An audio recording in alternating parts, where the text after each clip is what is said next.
Good evening class, आवाज़ आ रही है सभी को?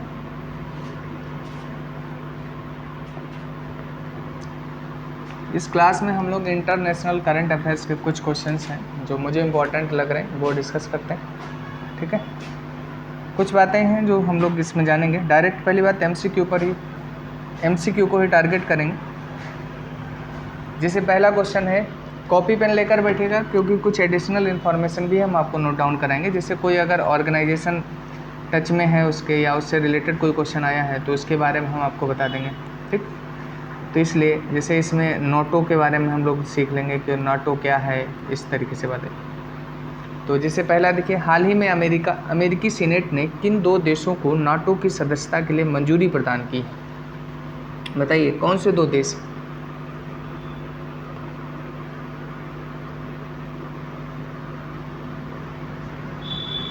इसका आंसर हो जाएगा स्वीडन और फिनलैंड, ठीक। अब नाटो यहाँ पर इम्पोर्टेंट है, नाटो के बारे में कुछ बातें लिख लीजिए कि नाटो का, जैसे नाटो है क्या, पहले तो North Atlantic Treaty of Organization है। एक्चुअली इसके बैकग्राउंड के बारे में अगर हम बात करें तो सेकेंड वर्ल्ड वार जब फिनिश होता है तब अमेरिका के नेतृत्व में और 2 ध्रुवीय, हम ऐसे पूरी कहानी आपको बताते हैं कि क्या सीन इसमें क्रिएट होता है, ठीक। यहाँ पर थोड़ा सा पेज ले लेते हैं। सेकेंड वर्ल्ड वार के बाद पूरी दुनिया जो है वो 2 ध्रुवों में बढ़ जाती है। एक कैपिटलिस्ट इकोनॉमी के समर्थक हैं और एक जो है वो सोशलिस्ट इकोनॉमी को जो नेतृत्व करता है वो रूस करता है या रसिया करता है, ठीक। और कैपिटलिस्ट के लिए यूएसए करता है।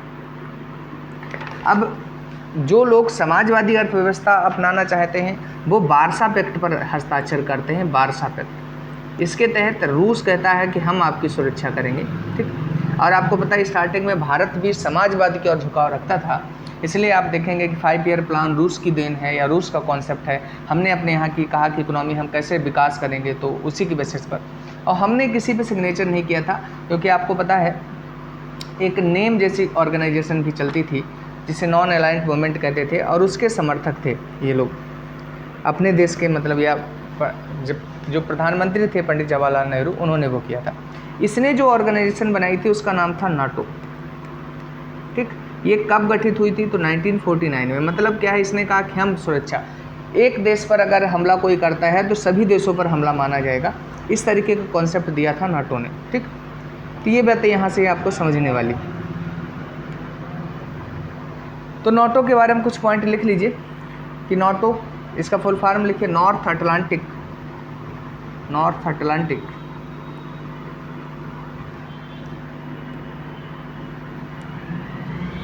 Treaty organisation. इसका एस्टेब्लिशमेंट जो हुआ था वो 1949 में हुआ था। इस समय इसके कितने मेंबर हैं? तो इसके मेंबर हो गए हैं 30, ठीक। वर्तमान में जो सदस्य संख्या है वो इसकी 30।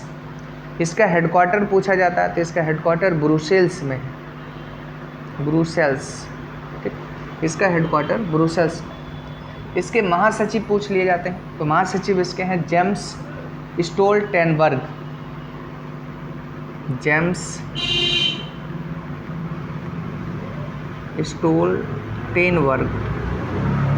ये इसके हैं महासचिव। तो इतनी बातें हमें जाननी है नाटो के बारे में। पहला क्वेश्चन हमारा कंप्लीट होता है, लिख लेना। एस्टेब्लिशमेंट 1949 में है, मेंबर 30 हैं इसके, ठीक। हेडक्वार्टर ब्रुसेल्स में है, जेम्स स्टोल्टेनबर्ग जो है वो इसके अध्यक्ष हैं। अब दूसरा क्वेश्चन देखिए, कह रहा है जुलाई 2022 में जारी विश्व जनसंख्या संभावना 2022 नामक रिपोर्ट के अनुसार किस वर्ष के दौरान भारत की जनसंख्या चीन से अधिक हो जाएगी? तो 2023 में भारत की जनसंख्या चीन से अधिक हो जाएगी। कुछ फैक्ट और आप अगर नोट कर लें तो ज़्यादा, क्योंकि यहाँ से पूछे जाने की संभावना है। 2030 में जो पूरे विश्व की जनसंख्या होने वाली है वो 8.5 बिलियन होने वाली है, बिलियन। ये आंकड़ा पूछा जा सकता है। 2050 में ये 9.7 बिलियन हो जाएगी, ठीक। 2050 की अगर हम बात करें, और यही कहा जा रहा है कि 15 नवंबर 2022 तक 8 बिलियन हो जाएगी। 15 नवंबर 2022 तक ये 8 बिलियन इसकी पॉपुलेशन हो जाएगी, ठीक। तो कुछ आंकड़े लिखते जाइए। 11 जुलाई को जनसंख्या दिवस मनाते हैं, ये बात हम लोग जानते हैं। अगर जन्म दर हम कहें कि दुनिया में कितनी इस समय चल रही है, तो 2021 के आंकड़ों के अनुसार पर दुनिया की बता रहे, भारत की नहीं बता रहे, 2.3 ये पॉइंट नोट कर लें। और 2050 तक ये घटकर कहते हैं कि 2.1 आ जाएगी, 2.1 आ जाएगी।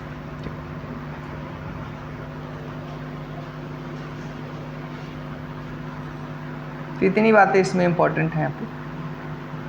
नेक्स्ट क्वेश्चन देखिए। जुलाई 2022 में साइबर सुरक्षा सहयोग विषय पर बिम्स्टेक विशेषज्ञ दल की बैठक का आयोजन कहाँ किया गया है? हमारे यहाँ जो आयोजन होते हैं वो मैक्सिमम आयोजन नई दिल्ली में होते हैं, तो इसका आयोजन जो हुआ है वो नई दिल्ली में हुआ है। ठीक, अगर हम फिर बिम्स्टेक के बारे में हमें कुछ बातें पढ़ लेनी चाहिए कि बिम्स्टेक में कौन कौन से देश इसके मेंबर हैं, इसकी स्थापना कब हुई है, इसका सचिवालय या हेडक्वार्टर कहाँ है। तो देखिए 1997 में इसकी स्थापना होती है।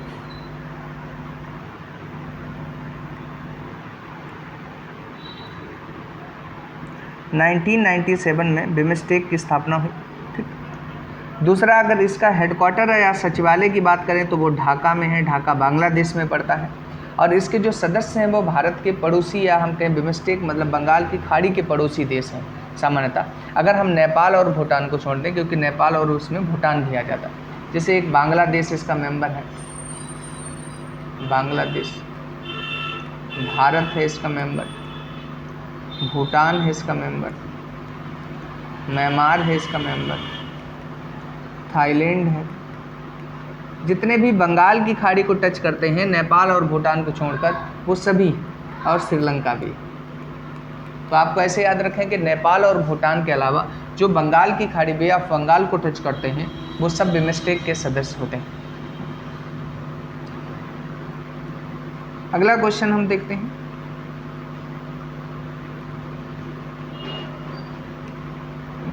जुलाई 2022 में मारियो ड्रेगी ने प्रधानमंत्री पद से त्यागपत्र दे दिया। वह किस देश की प्रधानमंत्री थी? ठीक, तो वो इटली की प्रधानमंत्री थी और इस समय भी वो कार्यवाहक प्रधानमंत्री के रूप में कार्य कर रही हैं। तो इसमें ज़्यादा आपको इससे ज़्यादा कुछ जानने की आवश्यकता नहीं है। तो इटली की प्रधानमंत्री थी मारियो ड्रेगी, कार्यवाहक प्रधानमंत्री के रूप में कार्य कर रही हैं। जुलाई 2022 में टाइम पत्रिका द्वारा जारी 2022 के 50 महानतम स्थानों की सूची में भारत के किन 2 स्थानों या राज्य और शहर को जगह दी गई है? तो ये मैंने पीछे वाले में कराया था, नेशनल करंट अफेयर्स में। कोई बताएगा इसका आंसर क्या है जी? हाँ, सी आंसर इसका है। और एक बात और याद रखें कि ये भी ध्यान कर लें कि केरल को किस लिए दिया गया है और अहमदाबाद को एजुकेशन के लिए दिया गया है और केरल को इको टूरिज्म के लिए दिया गया। तो इसे आप लिख लेंगे, इसे इको टूरिज्म मतलब पर्यटन के लिए हम कह सकते हैं, और इसे उच्च शिक्षा हायर एजुकेशन के लिए दिया गया है, उच्च शिक्षा के लिए दर्जा मिला। तो अब अगला अगर हम देखते हैं तो जुलाई 2022 में पहले इसका फुल फॉर्म ही अभी एक एग्जाम में पूछा गया हाल में कि U2 का मतलब क्या है? तो आई का मतलब यहाँ पर इंडिया से है, इजराइल से है, 2 ये आई से हैं। ठीक, और यू का मतलब है USA से और UAE से। जैसे एक क्वाड सम्मेलन चलता था वैसे ही ये भी सम्मेलन एक है जो क्वाड की भांति ही चल रहा है। ठीक, तो शिखर सम्मेलन के दौरान संयुक्त अरब अमीरात ने भारत में स्वीकृति खाद्य पार्क या फूड पार्क विकसित करने के लिए कितनी धनराशि निवेश करने की घोषणा की है? तो बताइए कितनी धनराशि निवेश करने की घोषणा की गई? $2 बिलियन। अब इसमें केवल यही आप याद कर लेना, अभी कोई क्वाड की तरीके से ही अनौपचारिक संगठन है, कोई औपचारिक संगठन नहीं बना है I2U2। तो इसके देशों के नाम ही इंडिया, इजराइल और USA और UAE इसके मेंबर हैं। इतना आप याद रखेंगे। ठीक, इसे नया क्वाड भी कहा जाता है, ये बात भी याद रखें। जुलाई 2022 में किसने श्रीलंका के 15वें प्रधानमंत्री के रूप में शपथ ली थी? तो दिनेश गुणवर्धन ने शपथ ली। किसने ली है? नहीं, नए 15वें प्रधानमंत्री दिनेश गुणवर्धन नहीं, रानिल विक्रमसिंघे ने ली। ये लिख लेना उसमें, रानिल विक्रमसिंघे। अच्छा, श्रीलंका का राष्ट्रपति कौन है इस समय?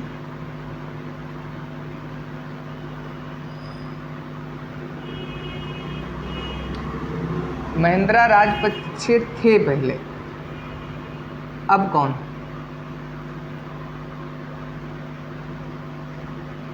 इस समय ये है राष्ट्रपति, गोटबाया राजपक्षे। अगला देखिए क्या, ऐसे में केवल प्रेसिडेंट या प्रधानमंत्री आपसे पूछा जाता है, बाकी नहीं पूछते हैं। बोलो।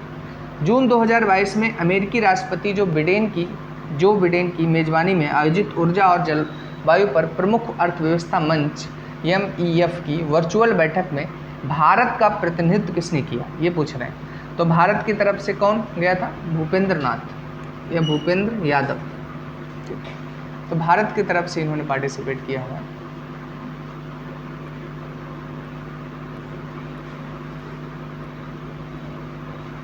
फिर जुलाई 2022 में जारी एक्सपेट, जुलाई 2022 में जारी एक्सपेट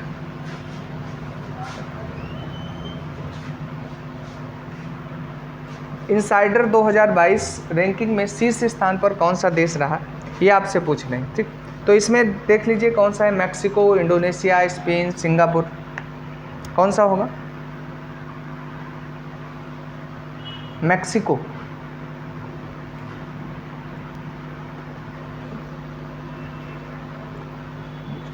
टाइम लगेगा, अभी स्टार्ट किया है क्लास में।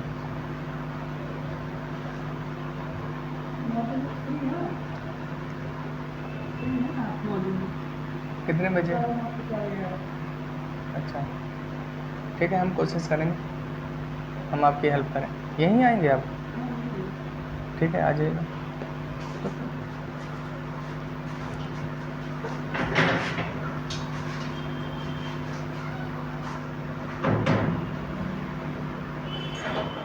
ये प्रवासियों के लिए जारी किया जाता है, एक इंडेक्स है कि किस देश में कितने प्रवासी आ रहे हैं, उसके बारे में। तो जुलाई 2022 में जारी एक्सपेट इनसाइडर 2022 में रैंकिंग में शीर्ष स्थान पर कौन सा देश है? तो मैक्सिको है शीर्ष स्थान पर। ठीक है, भारत को इसमें 36वीं रैंक मिली है, लिख लेना। कुल 52 देश इसमें पार्टिसिपेट किए थे और इसे जारी जो किया था वो इंटरनेशंस ने जारी किया था।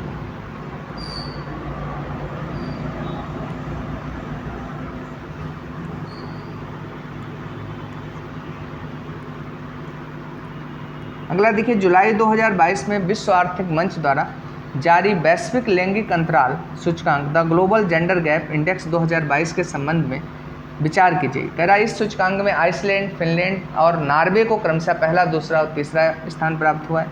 इस सूचकांक में अफगानिस्तान, पाकिस्तान, कांगो लोकतांत्रिक गणराज्य को क्रमशः अंतिम 3 स्थानों पर रखा गया है। फिर कह रहा है इस सूचकांक में शामिल कुल 146 देशों में भारत को 135वां स्थान मिला हुआ। फिर ये ऑप्शंस दिए हैं कि कौन सा सही है। ये 3 स्टेटमेंट है, बताइए। इस पर तो बहुत ज़्यादा चर्चा में, मैंने भी क्लास में भी डिस्कस किया था। इसमें तीनों स्टेटमेंट सही हैं। जुलाई में ये रिपोर्ट आई थी, वर्ल्ड इकोनॉमिक फोरम इसे जारी करता है, world economic forum global gender gap report को। भारत को 135वां स्थान मिला था और आइसलैंड, फिनलैंड और नॉर्वे ही टॉप 3 कंट्री थे। ठीक, आप टॉप का एक याद रखें जरूर, क्योंकि इस तरीके से ही पूछ लेते हैं कि टॉप किसने किया। अक्सर हमें आइसलैंड और स्वीडन में कन्फ्यूजन हो जाता है, तो आइसलैंड ने टॉप किया है। और लास्ट में जो अगर लास्ट के बताते हैं तो अफ़गानिस्तान और पाकिस्तान और कांगो, 3 लास्ट के याद कर लें तो आपका इतने से काम चल जाएगा। कुछ बातें और इसमें अगर याद रख पाएँ आप कि इस जो इंडेक्स से जारी किया जाता है वो 0 से लेकर 1 के बीच में इंडेक्स नंबर मार्क्स दिए जाते हैं। अगर किसी देश को 0 मिलता है तो इसका मतलब वहाँ बहुत ज़्यादा असमानता है, और 1 अगर मिलता है तो इसका मतलब है समानता, उसके बाद कहा जाता है। ठीक है, फिर कह रहा है जुलाई 2022 में जारी हैनले पासपोर्ट इंडेक्स Q3 2022 में भारत को कौन सी रैंक प्रदान की गई है? बताइए। हैनले पासपोर्ट में जापान हमेशा टॉप पर रहता है। हैंडले पासपोर्ट का मतलब ये होता है कि अगर मान लीजिए हमारे पास भारत का पासपोर्ट है तो कितने देश हमें अलाउ करेंगे कि हम बिना वीज़ा के उनके देश में जा सकते हैं। तो बिना वीज़ा के देश में जाने के में हमारी जो रैंक है वो 87th रैंक हमें मिली है, क्योंकि 60 देश ही ऐसे हैं जिनमें भारत में बिना वीज़ा के विजिट भारत को करने दिया जाता है, अदरवाइज हमें वीज़ा की आवश्यकता होती है। जबकि को टोटल जो ये इंडेक्स आता है 199 देशों का आता है, उसमें 193 देश ऐसे हैं जहाँ पर जापान का अगर पासपोर्ट है तो उसके लोगों को वहाँ जाने दिया जाता है बिना वीज़ा के। ये आपको पता है लोगों की निष्ठा और ईमानदारी के बेसिस पर देखा जाता है कि कहाँ के कितने। तो भारत की रैंक इसमें काफ़ी अच्छी नहीं रहती है, कितना याद रख सकते हैं, और घट रही है रैंक भारत की। जुलाई 2022 में श्रीलंका के नवे राष्ट्रपति के रूप में किसे चुना गया, बताइए। मुझे लगता है वो प्रधानमंत्री उसमें, हाँ इसमें होंगे, क्योंकि वहाँ पर करेक्ट कर लेना, दिनेश गुणेवर्धने ही थे वहाँ पर। तो ये आप इसमें करेक्ट कर लीजिएगा जो मैंने स्टार्टिंग में आपको बताया। अगला देखिए, जून 2022 में नाटो शिखर सम्मेलन का आयोजन कहाँ किया गया, तो मैड्रिड में किया गया। मैड्रिड कहाँ पड़ता है, तो स्पेन में पड़ता है, ठीक। फिर अब नाटो के बारे में बताने की आवश्यकता नहीं है कि इसका हेडक्वार्टर कहाँ है, बताइए कहाँ हेडक्वार्टर है इसका। कितने मेंबर हैं, कब स्थापना हुई थी, 49 में, 1949। चलिए अगला क्वेश्चन बताइए। 8 जुलाई 2022 को जापान के किस पूर्व प्रधानमंत्री को गोली मारकर हत्या कर दी गई, सभी को पता है कौन है। ठीक है।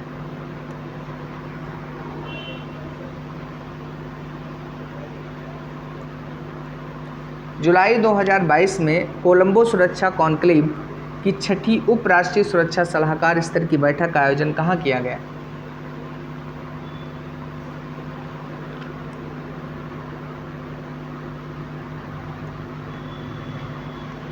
बताइए। कोची में ये हुआ है, कोची।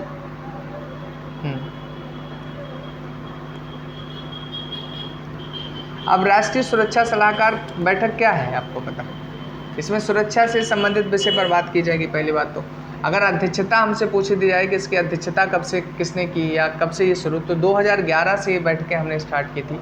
पहली बात तो ये समझना है आपको, ठीक। और बांग्लादेश और सेशेल्स जैसे ये सब पर्यवेक्षक देश इसमें इस बार घोषित किए गए थे। अगला देखिए, G20 के सदस्य देशों के राष्ट्राध्यक्ष और शासनाध्यक्ष को 17वां शिखर सम्मेलन कहाँ आयोजित किया जाएगा, बताइए।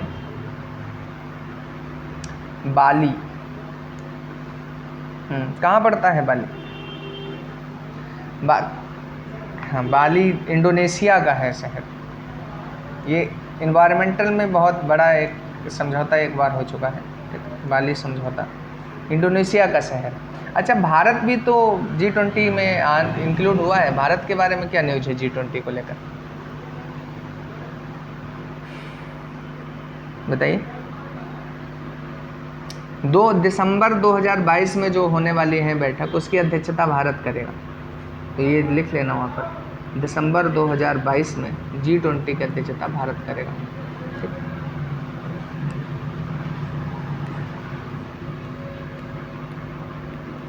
भारत द्वारा G20 का नया सिरप्पा किसे नियुक्त किया गया, ये केरल के IAS कैडर के अधिकारी हैं अमिताभ कांत, इन्हें नियुक्त किया गया है, ठीक।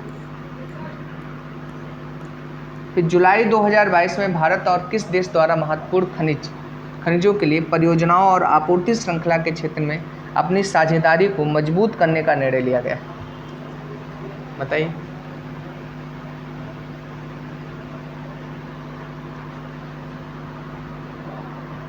अच्छा, ऑस्ट्रेलिया है इसमें।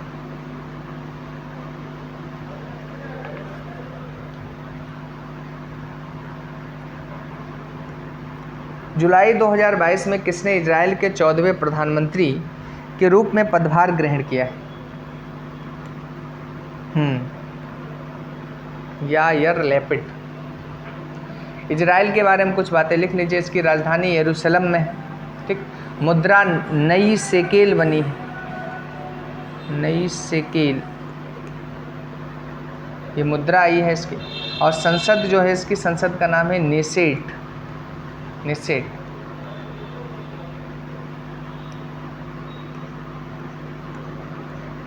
जून 2022 में 48वें G7 सम्मेलन 2022 का आयोजन कहाँ किया गया?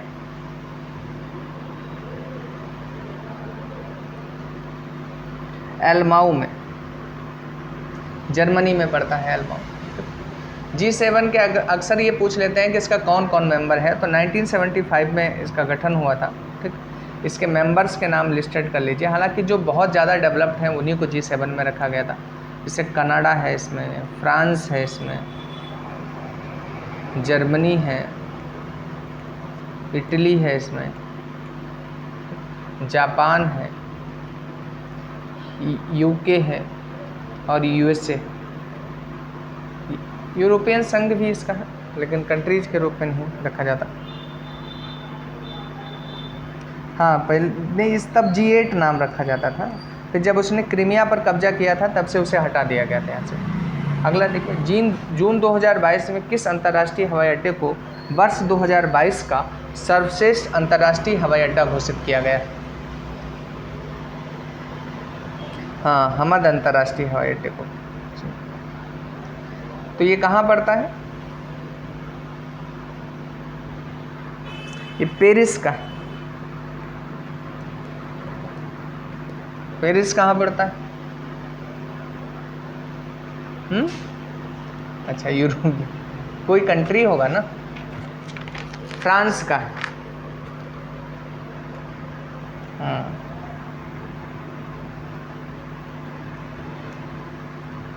जून 2022 में भारत ने किस देश के साथ रक्षा सहयोग को आगे बढ़ाने के लिए एक विजन स्टेटमेंट पर हस्ताक्षर किए?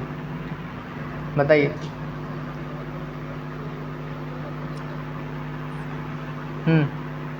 इजराइल के साथ। इनमें कुछ ज़्यादा डिटेल की आवश्यकता नहीं, केवल आप सीधा सीधा ये क्वेश्चन यहाँ से पूछे जाएंगे। जून 2022 में तुर्की ने संयुक्त राष्ट्र से अपने नाम परिवर्तन का अनुरोध किया था, जिसे संयुक्त राष्ट्र ने स्वीकार कर लिया। अब तुर्की का नया नाम क्या है? बताइए।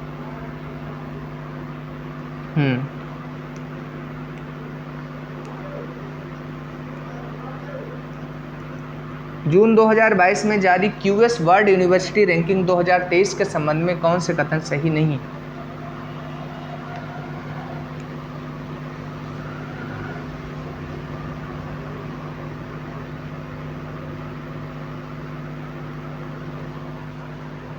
बताइए, इसमें कौन सा कथन सही नहीं है?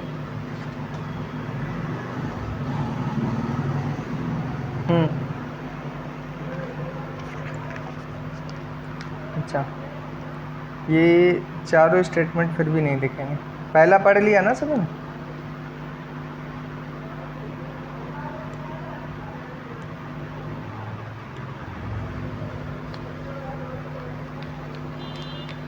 डी सही नहीं है, या QS वर्ल्ड यूनिवर्सिटी रैंकिंग का 20वां संस्करण है। 20वां नहीं है, कौन सा संस्करण है?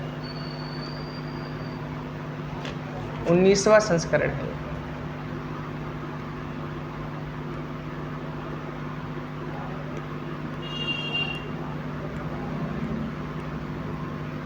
फिर देखिए, जून 2022 में केंद्रीय मंत्रिमंडल ने भारत और अमेरिका के बीच हस्ताक्षरित एक समझौता ज्ञापन को मंजूरी दी है। यह समझौता किस क्षेत्र में सहयोग से संबंधित है?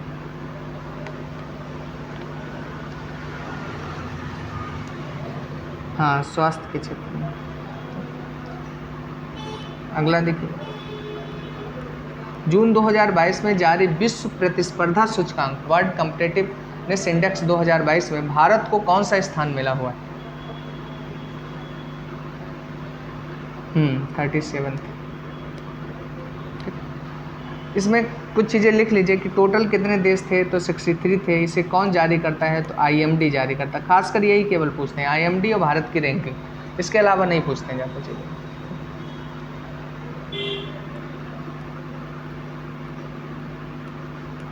जून 2022 में जारी विश्व प्रतिस्पर्धा सूचकांक, सेम रिपीट हो रहा है।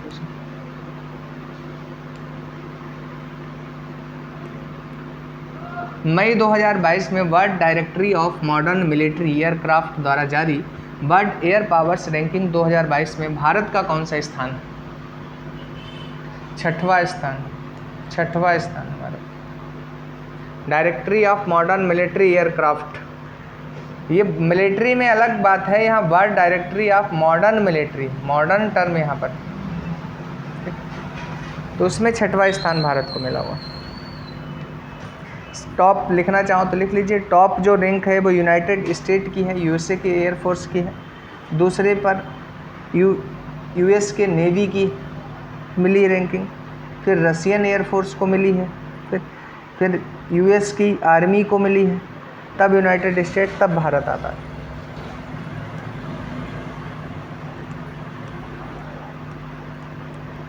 फिर देखिए ये बढ़िया, जून 2022 में जारी पर्यावरण प्रदर्शन सूचकांक 2022 के संबंध में कौन सा कथन सही नहीं है? ठीक, तो पहला, इस सूचकांक में डेनमार्क, यूनाइटेड किंगडम और फिनलैंड ने पहला, दूसरा और तीसरा स्थान हासिल किया है। इस सूचकांक में भारत ने सबसे निचला स्थान प्राप्त किया है। इस सूचकांक में भारत ने अपने पड़ोसी देश पाकिस्तान, चीन, बांग्लादेश और म्यांमार से भी निचला स्थान प्राप्त किया है। ये सूचकांक संयुक्त राष्ट्र पर्यावरण कार्यक्रम द्वारा जारी किया जाता है। बताइए।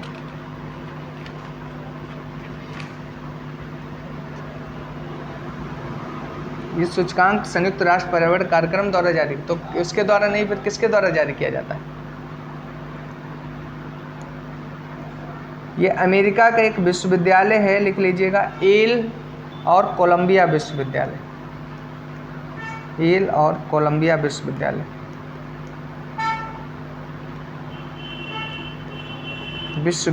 उसके द्वारा जारी किया जाता है। यूनेप नहीं इसे जारी करता, बाकी सही है। सबसे इम्पोर्टेंट ये फैक्ट है, ये पूछे जाने की संभावना। ठीक,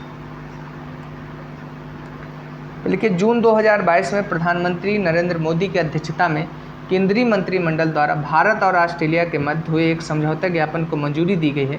यह समझौता संबंधित है, ठीक, पहला है कृषि क्षेत्र में सहयोग से, अंतरिक्ष क्षेत्र के सहयोग से, शहरी जल प्रबंधन में सहयोग से, रक्षा क्षेत्र में सहयोग से।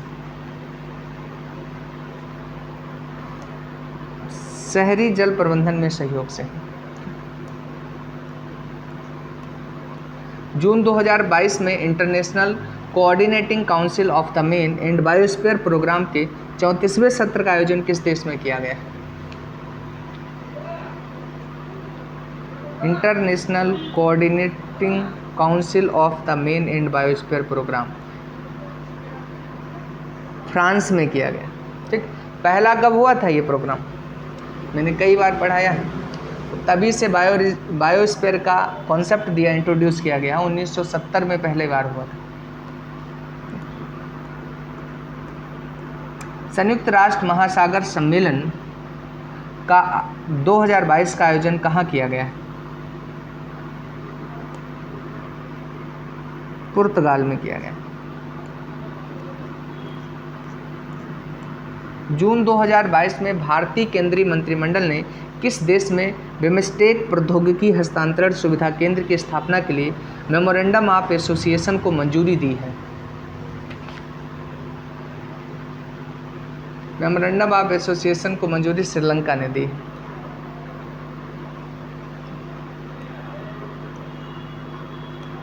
इसे आप एक बार और देख लीजिएगा तो आपको ये फैक्ट कम से कम क्लियर हो जाएंगे। बहुत कम दे रहे हैं, 100 उसमें दिए हैं, इसमें 60-70 फैक्ट हैं केवल। कम से कम इतने तो पढ़ ही लीजिएगा। जून 2022 में राष्ट्रमंडल के शासनाध्यक्षों की बैठक 2022 का आयोजन कहाँ किया गया? किगाली। किगाली कहाँ पड़ता है? रवांडा। रवांडा किस कंटिनेंट का देश? अफ्रीका कंटिनेंट का देश है, सही है। जून 2022 में अफ्रीका के किन 2 देशों ने राष्ट्रमंडल की सदस्यता ग्रहण की है? बताइए। गैबन और टोगो ने राष्ट्रमंडल की सदस्यता। राष्ट्रमंडल जानते हैं? जब ब्रिटेन का जिन देशों पर अधिकार था या जिस पर उसने शासन किया है उन देशों का समूह। और इस समय अभी कहा जा रहा है कि एलिजाबेथ, मतलब वहाँ की जो रानी है, उनकी डेथ हुई है, और अब रानी के कॉन्सेप्ट को ख़त्म करने, इन सब चीज़ों पर शायद विचार हो रहा, तो जिसकी वजह से ये अगले कौन बनेगा, तो कहा जा रहा है कि कॉमनवेल्थ जैसा जो बहुत बड़ी एक ऑर्गेनाइजेशन है वही ख़त्म हो जाएगी। इस तरीके कुछ चर्चाएं हैं। यहाँ पर देखिए जून 2022 में सिप्री ने सिप्री ईयरबुक 2022 के निष्कर्षों को जारी किया। इसके अनुसार जनवरी 2022 में किस देश के पास सर्वाधिक संख्या में परमाणु हथियार है? बताइए। रूस के पास हैं, यूएसए के पास हैं, चीन के पास हैं,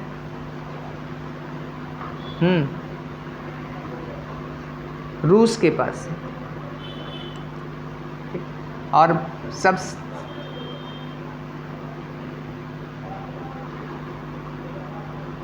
कि यूएसए के पास है, मुझे थोड़ा डाउट है, हालांकि मैं बाद में क्लियर कर दूंगा। ठीक, यूएसए है कि रूस है इसमें हल्का सा परमाणु हथियार में। लेकिन अभी हाल में ही शायद डेटा कुछ था कि रसिया के पास हो गए हैं, जब ये युद्ध का बाद में अभी सर्वेक्षण आया है तब। पहले शायद मैंने यूएसए पढ़ा था। जून 2022 में केंद्रीय रेल मंत्री अश्विनी वैष्णव और संस्कृति मंत्री जी किशन रेड्डी ने नई दिल्ली के सफदरजंग रेलवे स्टेशन से भारत और नेपाल में रामायण सर्किट से जुड़े स्थानों को जोड़ने वाली पहली भारत गौरव पर्यटक ट्रेन को हरी झंडी दिखाई। यह ट्रेन नेपाल के किस पर्यटन स्थल को जोड़ेगी? बताइए। जनकपुर को ही जोड़ा कर। अगला है जून 2022 में आयोजित 14वें ब्रिक्स शिखर सम्मेलन की मेजबानी किस देश द्वारा की गई? अच्छा, चीन के द्वारा की गई।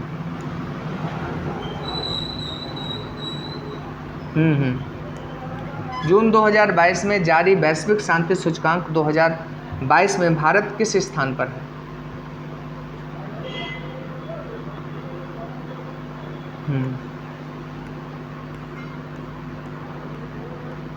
मई 2022 में संघाई सहयोग संगठन की क्षेत्रीय आतंकवादी विरोधी संरचना की बैठक कहाँ आयोजित की गई?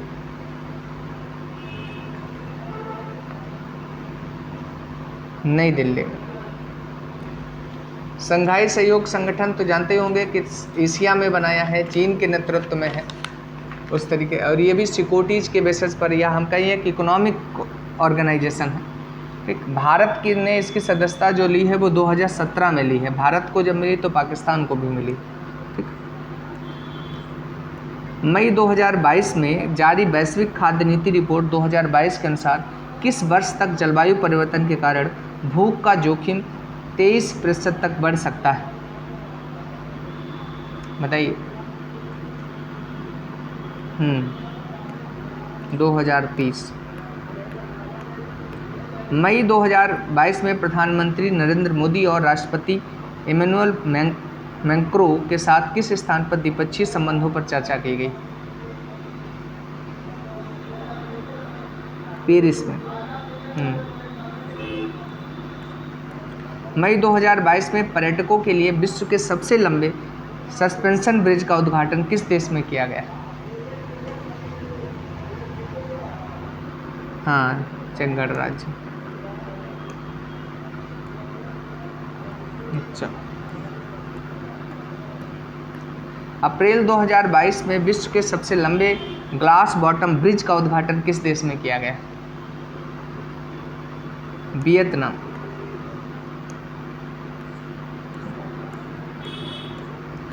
मई 2022 में आयोजित प्रथम अंतर्राष्ट्रीय प्रवासन समीक्षा मंच का नेतृत्व भारत की तरफ से किसके द्वारा किया गया? वी मुरलीधरन के द्वारा। मई 2022 में किस देश के प्रधानमंत्री ने ईंधन संकट और भोजन की कमी के चलते देश को दिवालिया घोषित किया है? ये तो बहुत ज़्यादा न्यूज में था, श्रीलंका। मई 2022 में किसने ऑस्ट्रेलिया के नए प्रधानमंत्री के रूप में शपथ ली?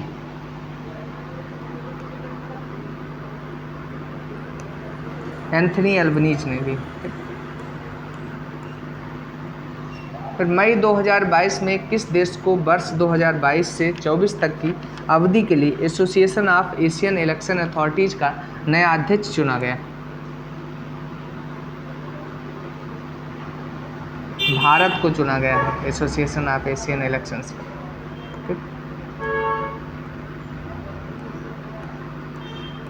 मई 2022 में United Nations Convention to Combat Desertification के 15वें कॉन्फ्रेंस ऑफ पार्टीज का आयोजन कहाँ किया गया?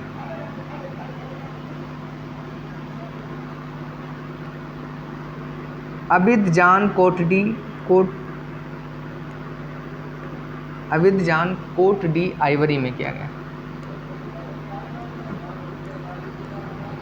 मई 2022 में प्रधानमंत्री नरेंद्र मोदी ने वैश्विक कोविड शिखर सम्मेलन में भाग लिया। यह किसके आयोजन का संस्करण था? मतलब कौन सा संस्करण था ये पूछ रहा है।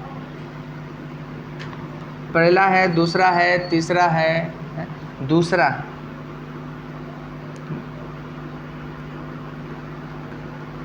मई 2022 में दक्षिण कोरिया के नए राष्ट्रपति के रूप में किसने शपथ ली?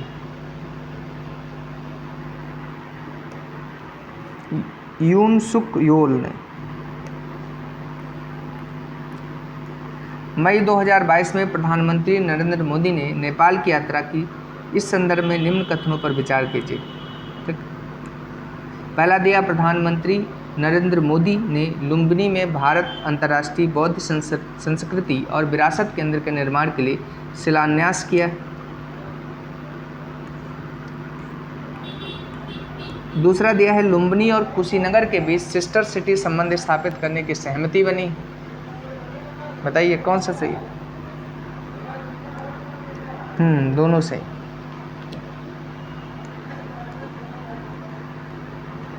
मई 2022 में संयुक्त अरब अमीरात का नया राष्ट्रपति किसे चुना गया? अच्छा, शेख मोहम्मद बिन जायद अल नाह्यान ये है।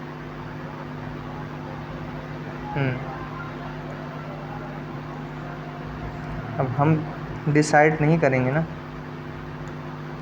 मई 2022 में परमाणु ऊर्जा के शांतिपूर्ण उपयोग पर भारत बांग्लादेश संयुक्त समिति की बैठक का आयोजन कहाँ किया गया? ढाका में।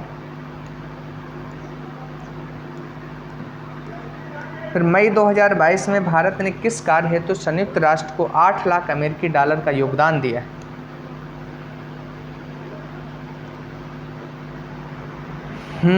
भारत ने किस कार्य हेतु संयुक्त राष्ट्र को 8 लाख अमेरिकी डॉलर का योगदान दिया? हिंदी में संयुक्त राष्ट्र की सार्वजनिक पहुंच बढ़ाने के लिए।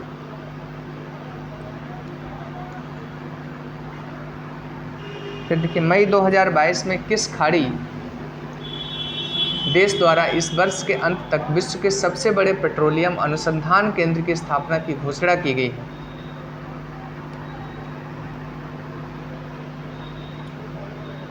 कुवैत। हिंद प्रशांत इकोनॉमिक फ्रेमवर्क के संबंध में कौन सा कथन सही नहीं है?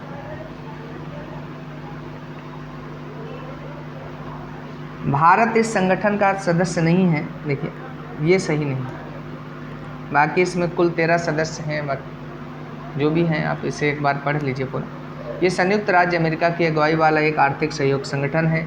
23 मई 2022 को टोक्यो में इस संगठन की औपचारिक घोषणा अमेरिकी राष्ट्रपति जो बाइडेन द्वारा की गई है। इसके कुल 13 देश शामिल हैं इसमें, और भारत इसका सदस्य नहीं। जबकि भारत, आपको पता, प्रशांत और उसके जितने भी हैं वो सब मेंबर हैं इसके। प्रशांत और मतलब हिंद महासागर की बाउंड्री पर टच करते हैं जो यहाँ पर, तो इसकी वजह से भारत इसका मेंबर है और इसमें लिखा भारत इसका मेंबर नहीं। देखिए, मई 2022 में भारत ने जापान के टोक्यो में किस देश के साथ एक निवेश प्रोत्साहन समझौता पर हस्ताक्षर किया? यूएसए।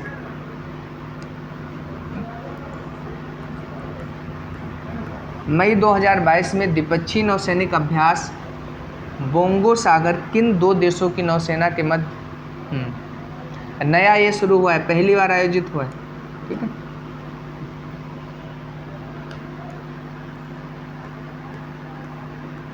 मई 2022 में क्वाड देशों के शीर्ष नेताओं की बैठक कहाँ आयोजित हुई? टोक्यो, जापान में।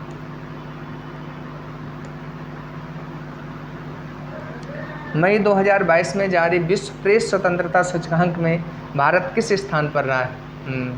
तो मैंने क्लास में कई बार डिस्कस किया।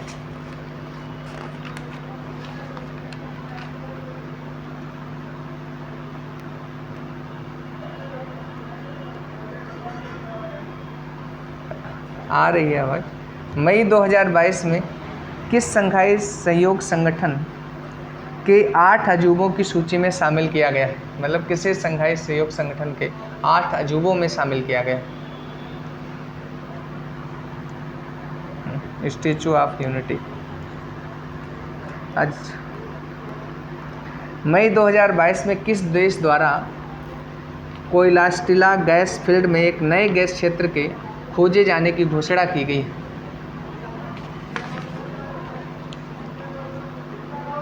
बांग्लादेश में। इस टर्म पर फोकस कर लीजिए, क्वेश्चन हो जाएगा।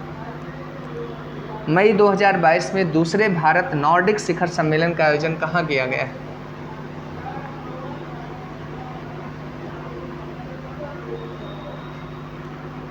कोपेनहेगन। अप्रैल 2022 में सिप्री द्वारा जारी trends in world military expenditure report के अनुसार भारत विश्व में सबसे अधिक सैन्य खर्च करने वाले देशों में किस स्थान पर रहा है? हाँ, 3rd पोजीशन पर।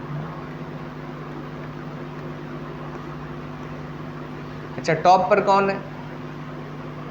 टॉप पर यूएसए ही है, यूएसए, और 2nd पर चाइना और 3rd पर इंडिया। ठीक है।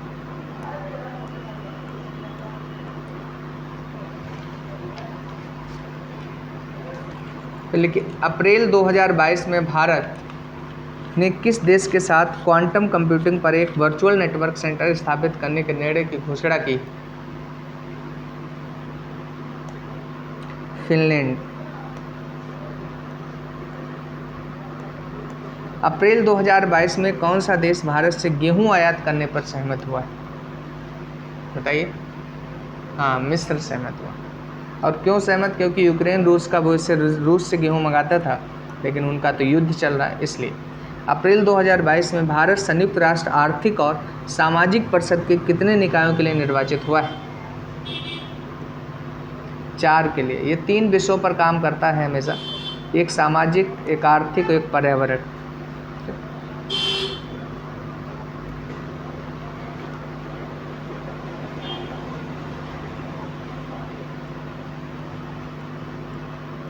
अप्रैल 2022 में भारत और संयुक्त राज्य अमेरिका के बीच चौथी 2+2 मंत्री स्तरीय वार्ता का आयोजन किया गया है। भारत अमेरिका के अलावा और किन देशों के साथ 2+2 मंत्री परिषद आयोजित करता है? ऑस्ट्रेलिया के साथ करता है, ठीक, रूस के साथ करता है और जापान के साथ करता है। फ्रांस के साथ 2+2 हमारी नहीं होती। जी। अप्रैल 2022 में संयुक्त राष्ट्र महासभा ने किस देश को संयुक्त राष्ट्र मानवाधिकार परिषद की सदस्यता से निलंबित कर दिया? अच्छा, उत्तर कोरिया को निलंबित किया। अच्छा, रूस को निलंबित किया गया है, ये सच है, क्योंकि माना यह जा रहा है कि उसने यूक्रेन के सिविलियंस पर भी हमले किए हैं। ठीक है। देखिए, अभी 20 मिनट के बाद हम लोग एक क्लास वो करेंगे। कितना बजा है इस समय? कितना टाइम? अच्छा, 8:51 हुआ है। 9:30 बजे से क्लास करेंगे, तो उसमें हम लोग थोड़ा डिटेल देखेंगे इसी करंट अफेयर्स का, क्योंकि क्वेश्चन के फॉर्म में उसी समय बताते बन नहीं रहा है ठीक से एक्सप्लेन करते हुए। तो हम कुछ पॉइंट आपको जो इम्पोर्टेंट है वो डिटेल में बताएंगे। ठीक है। फिर अगले जो क्वेश्चन से MCQ लेंगे वो आर्थिकी। हालांकि पहले डिटेल करवा लेते तब MCQ कराते तो ज़्यादा बेटर रहता, लेकिन फिर भी देखते हैं, क्योंकि एग्ज़ाम क्वालिफाई करना है पेट का।